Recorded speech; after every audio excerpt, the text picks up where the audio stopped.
with Intention, podcast where we bring you stories from around the globe. Hello and welcome to Rise and Thrive Mornings with Intention. Today I have yet another beautiful guest with me, Betty Mutwiri. Welcome to my podcast. How are you today? Oh, I'm wonderful, Ewa. I'm doing great. It's a beautiful sunny day in Saskatoon, and being that it's in October, I'm taking every sunny day. Oh, And that's it, awesome. yes, It's a little bit overcast here in Edmonton, which isn't too far from where you are. So, yeah. yeah, and I'm also soaking up the sun, whatever's left of it, before it gets really chilly. But I would like you to tell us a little bit about yourself. We know where you're from, but tell us a little bit more what you do, if you have a big family, things like that.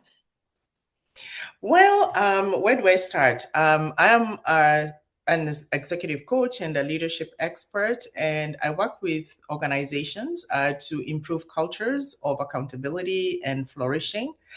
I have been in the field of leadership development and organization development for the last 25 years.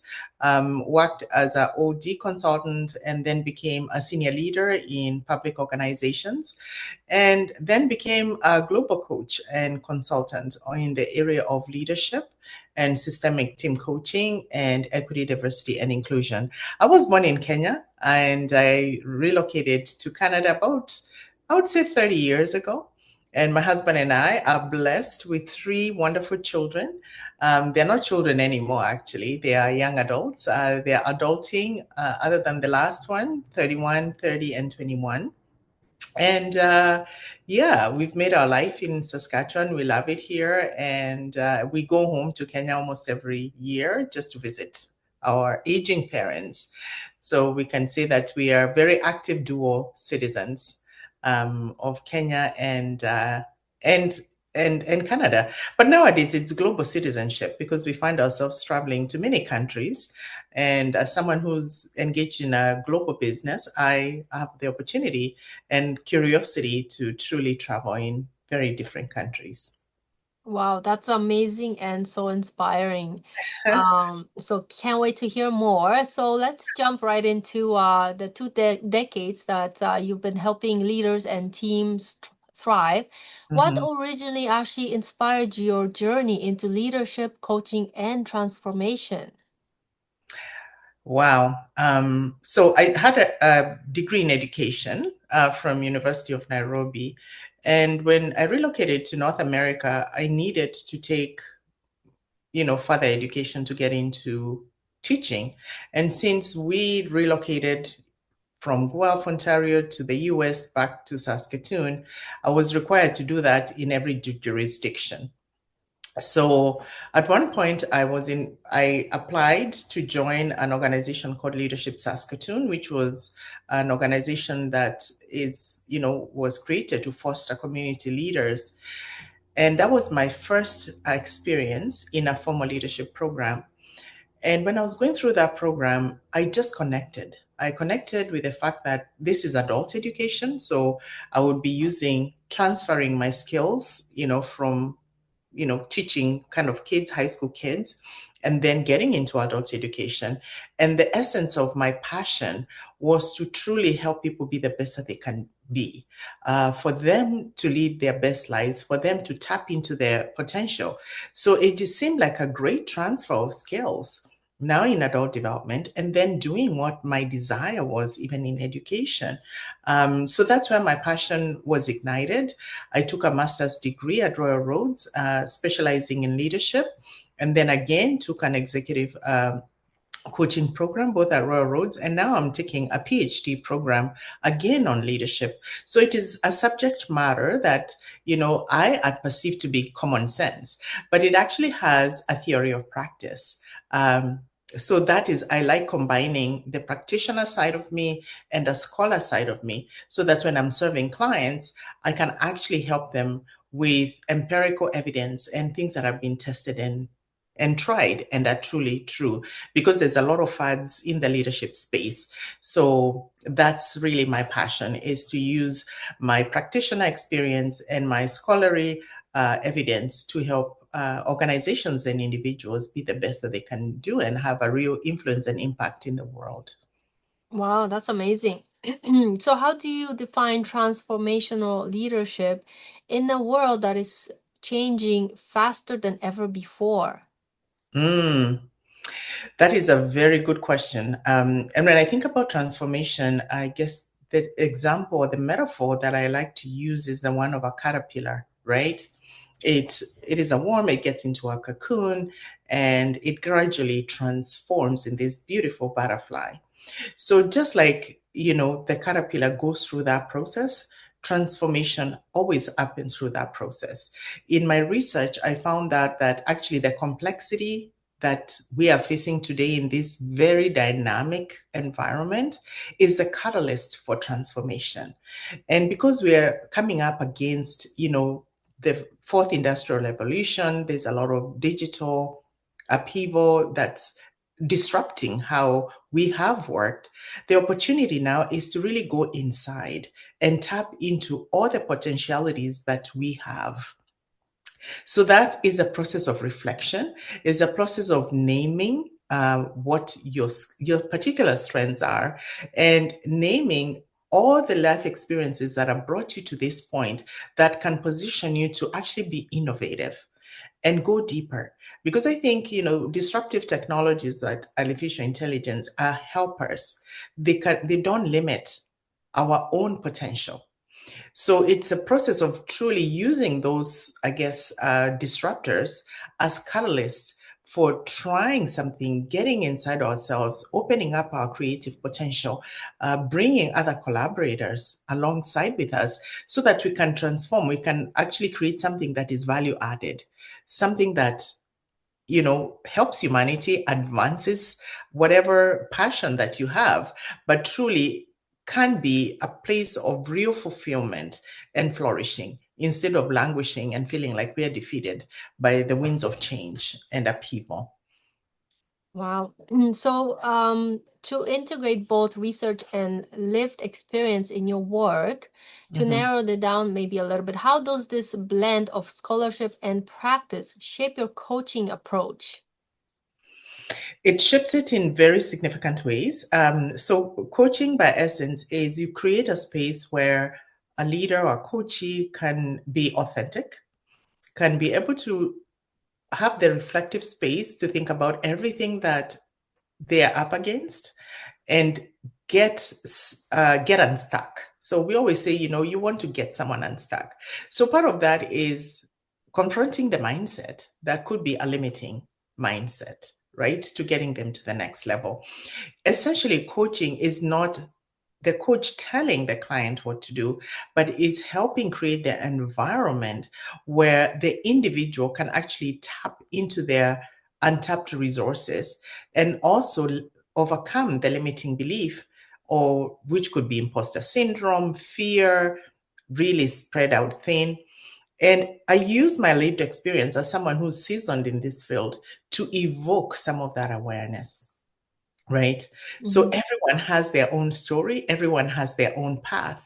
So being able to integrate their life experience, and for me, I try to use autoethnography, which means is look into your own path, because that's where you see the the gems, right, that haven't been fully reflected upon, that you can actually turn into opportunities, and also be aware of the context that you're in, because everything is contextual, right?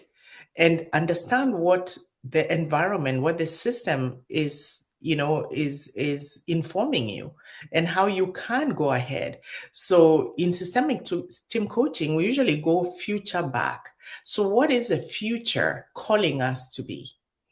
Instead of saying, this is what I want to do, but can you do some forecasting about what is happening in the global environment, and think about what is the future calling us to be first, so that when you're creating a program, or when you're thinking about solutions, they can be grounded in the realities that you're living in now. And then we think about the outside in. What are your clients asking you to be? What is the opportunity of the market? What is the opportunity for the organization to play a better game or to level up? And as individuals, what is the opportunity given the future back perspective and the outside in perspective? How can you level up, right? And that comes with development. That's where now we start going into who you are and also equipping them with the skills that they need to adapt and to be agile. Wow, beautiful. So well said. So what would you say, and I'm sure you have many stories to tell, but what are some of the most powerful shifts you have witnessed when individuals truly align with their unique leadership identity? I have seen huge transformations. And I have to start with one where I met a client. Usually have sustained relationships where, leaders meet me at the beginning where they're completely unstuck, they don't know what to do. And we curate a program. So one of the ladies that the CEO of an organization that I met was a fairly young CEO. They had been promoted to this rank and they had huge potential. However, they found a circumstance that was way beyond what they had expected in terms of budget deficits, dysfunctional teams, a very competitive culture.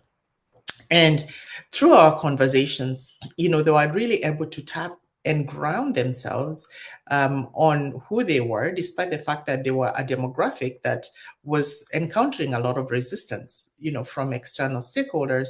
They were able to truly anchor into their strength, that demographic that they represented, which was a Gen Z environment, leading mostly boomer environment.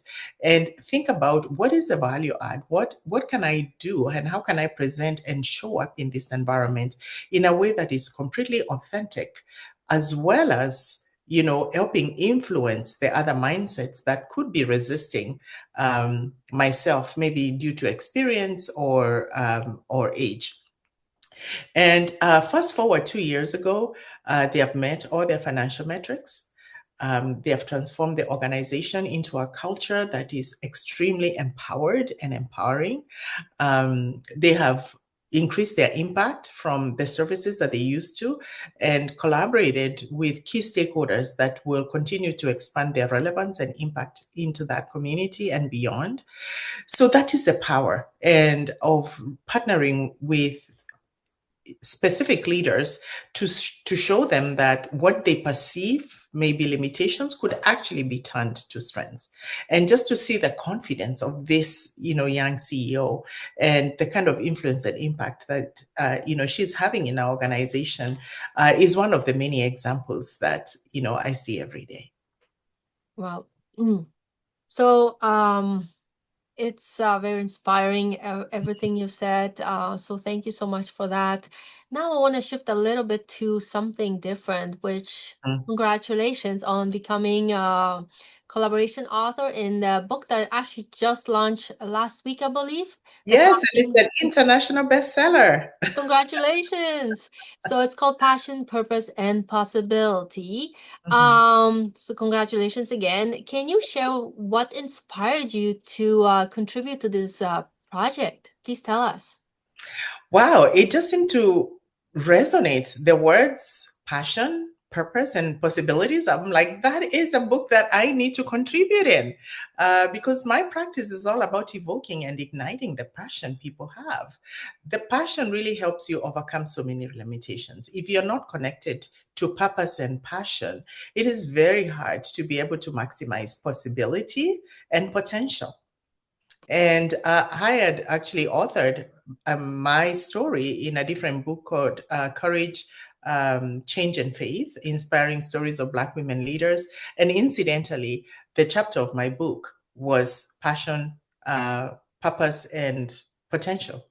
So there just seemed to have been quite a huge synergy. I just thought, yes, this is speaking my language. This is what I love. This is what I talk about every day as a coach. As this is my way of being. I love and I live in my passion. I create possibilities almost every single day for myself and others because I do believe that there are so many barriers and obstacles However, we can still pivot, we can still be creative, and keep going. The idea is to keep going. Um, and living on purpose is the number one thing that helps you have that endurance along the journey, because it's not always pretty. But you can endure through the difficult moments as well, because you know that this is your purpose. This is why. This is your unique identity. This is your purpose for contributing to humanity. So those three just seem to rhyme and to connect to each other. You can take one aspect out of it. Yeah. So would you say these are your key takeaways that you hope your readers will take away from reading your chapter, or do you have something else? I have offered the model that I've simplified, because being in the leadership space and being a leadership coach for over close to 20 years now, I've been exposed to a lot. But I've come to curate a very simple but not simplistic process where people can use for self-coaching as well, right? So I give ideas on how to actually either start on your journey or recalibrate your journey or amplify your journey using the 3A process. So it's almost like a workbook, so to speak, to help people reflect on their own journeys and to create and amplify or recalibrate. So yes, so I give readers an idea of how to go about their own. And if they connect with me, I can give them, I can send them a workbook, a reflective workbook, so that they can actually use that to get even deeper into their reflection and transform the dreams to reality. That's amazing. So, and of course, if you're watching this podcast, all the information how to get in touch with Betty and find the book will be all posted as links in this video. So don't worry, it's all gonna be there. So you've also received incredible recognition globally, as you mentioned a little bit. What do these awards mean to you personally, actually, like on a personal level? And how do you stay grounded through your such success? Wow, that's a very insightful question, because I was actually writing a chapter on that in my PhD thesis. And the recognitions have been fabulous. I've received over a dozen recognitions, both nationally, locally, and internationally.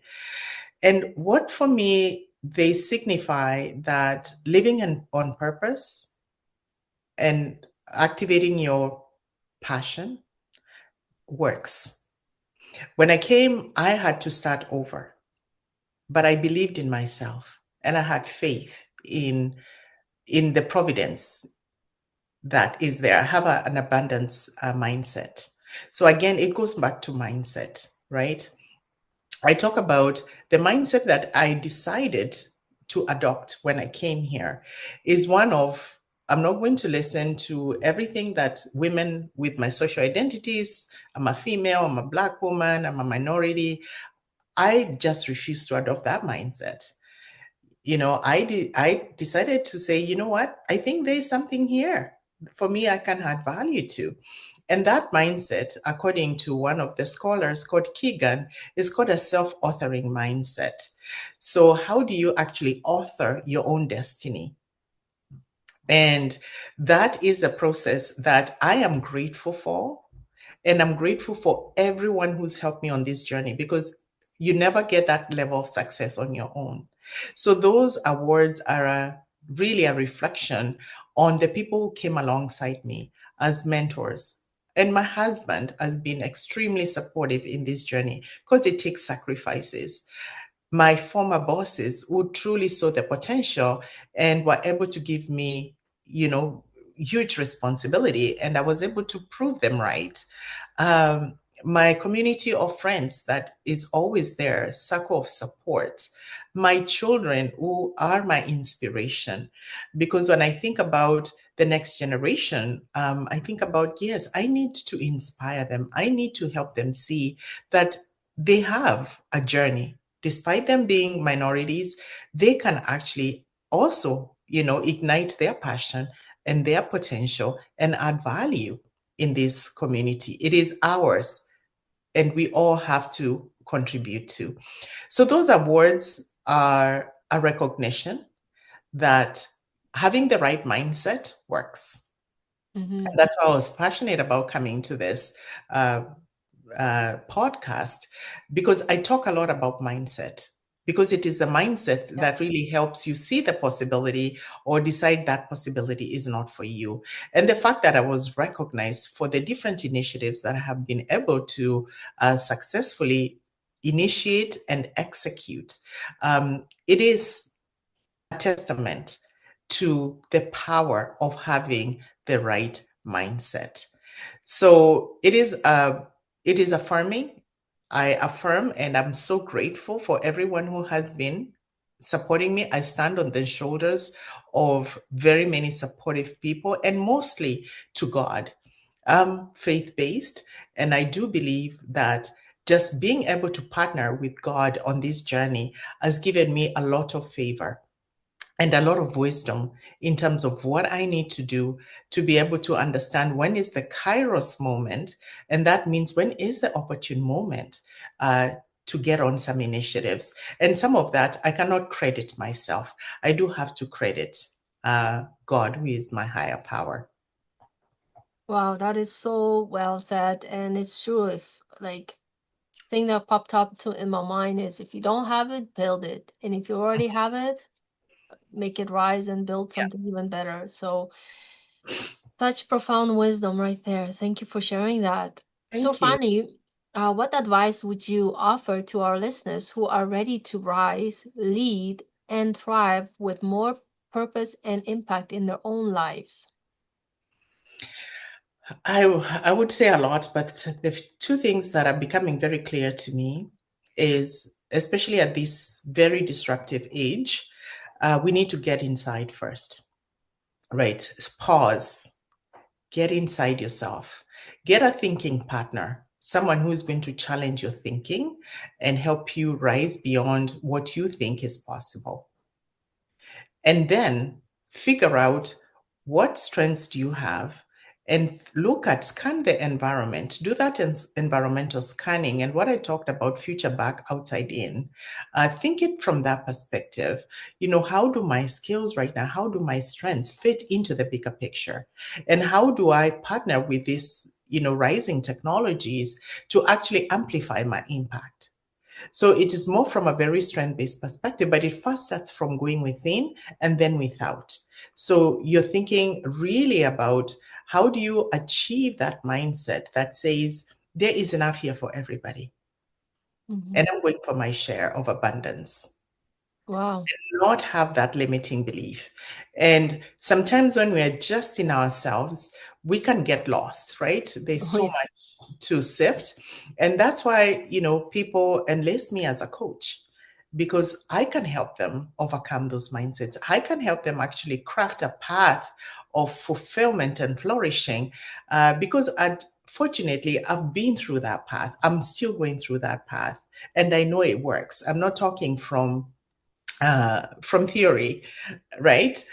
I can also be able to, give nuggets of wisdom along the path as they discover their own path, because I've proven it works. Hmm. It works. So getting a coach, partnering with a coach really helps. And I'd be Definitely. happy to support anyone along that path. Yeah, because I remember when I went to coaching, uh, before I signed up, I was like, I can read and write, but I need a coach who's gonna Yes, coach me through the times where my mind doesn't want to listen, right?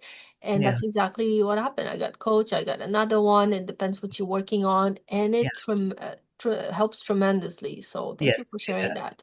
So Yes. last question, of course, is I have a special question on Rise and Thrive Mornings with Intention. It's called. How important do you think it's to set intention for the rest of your day? It is 100%, 100% very critical. I was just talking with my daughter this weekend about that. And we said, sometimes we have busy schedules, but it is so important to pause before your feet hit the ground or before you start the business of the day, to really set an intention of what you want that day to look like and feel like, right? I have always an intention of how do I want to show up? How do I want to add value in people's lives? How do I pause throughout the day to tune in to my inner wisdom, right? Because sometimes we can feel like, we need to do, but we were not meant to be human doings. We are meant to be human beings. And there's an aspect of intuition that can only come when you're still. So being still at the beginning of the day, setting an intention of how you want to impact your world that day, whoever is going to come across your world that day, what is it that you want to be able to impart to them as a gift? And when you're thinking about meeting with others, how can you actually collaborate? Because nowadays we're in the world of collaboration, right? And how do you want to show up? How do you want to be remembered? What emotional wake do you want to leave after that meeting? And what is the thing? And also think about the evening kind of intention or closing reflection and gratitude. What do you want to say thank you to at the end of the day, right? So that makes you more aware of not just to live, not to go through life um, in the motions of the day, but to be very intentional because you've thought about that. You've been reflective when you're rising in the morning on how you want that day to feel like and feel like and sound like. Wow, I love that. So much golden nuggets, so much wisdom here. I am blessed. Thank you so much for being on my podcast. Thank you everyone for listening. Betty, it's been an honor to meet with you and sit with you and talk about everything you've shared. So thank you so much for being here. Truly hope everybody has a wonderful day. And thanks, Betty. Thank you. You're Thank you welcome. so much, Shiwa. That was beautiful. I just loved your questions. I love being here with you. And thank you so much for inviting me to be on your You're podcast. very welcome. And thank you guys. And so don't forget to subscribe to my channel so you don't miss my upcoming episodes. And of course, if you like to go back and re-listen to some other ones, it's all there for you. Thank you and have a great day.